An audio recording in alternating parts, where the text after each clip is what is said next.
Hey guys, Jacob here, and I'm very excited to show you today how our team analyzes investment properties to see if they cash flow or not. And especially exciting nowadays because Toronto is starting to finally cash flow again. So here's a property that I picked out that was for sale in 2025 and sold for $1 million. So this property I actually saw inside as well.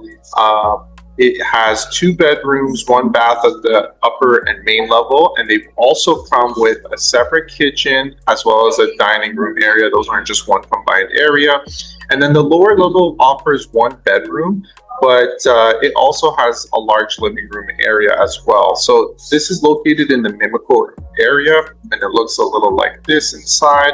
Obviously, when it's vacant, it's a little bit nicer. Great bones. It's set up as a triplex, purpose built. It comes with its own garage and parking spaces for the tenants, which is really nice and really nicely laid out as well.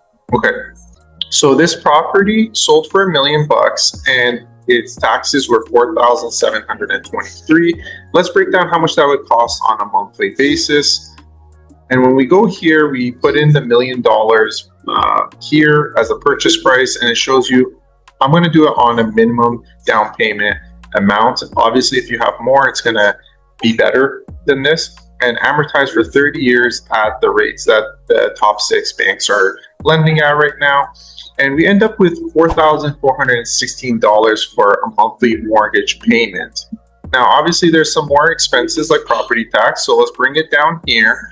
And so we have our $4,416. Property tax divided by 12 gives us $394. Utilities are $250 per month, and property insurance is about $150 a month. So this gives us $5,210 as the total expenses. Now, this is very important to keep in mind. Now, let's continue on and see, well, okay, this is great that's how much I got to pay. How much am I going to make per month?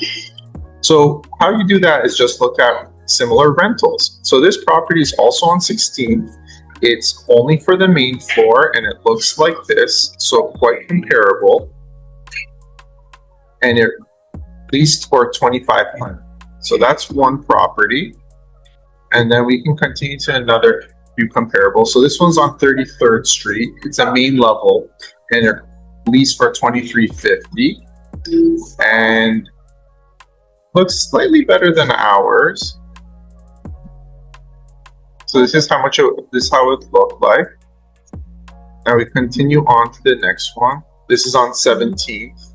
So similar property, and it's the 3rd level, and at least for $2,350 as well.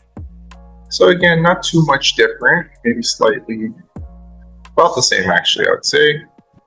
And then continuing on, this one's on 33rd Street. This is the lower level, so that raised basement kind of area, the 1st floor, so looks like this. And this one leased for $2,300. So with this information, and here's actually just one more on 22nd Street. It's again the 1st level at $2,200. Very similar property to ours. So this is how it looks inside. Okay.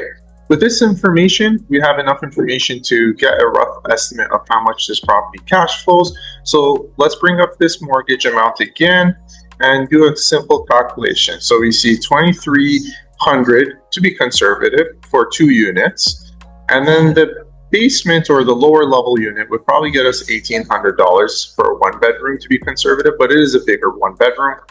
We're at $6,400 here. And then when you subtract the expenses of $5,210, you're left with a cash flow positive property of $1,190. Now this, I like to keep to the side to do repairs in the future, things of that nature. But after all your expenses are paid, you should be cash flowing about that $1,200 mark. So this is a property that we would say is a good investment and is cash flow positive. If you like this kind of information, comment below and we'll post more videos like this.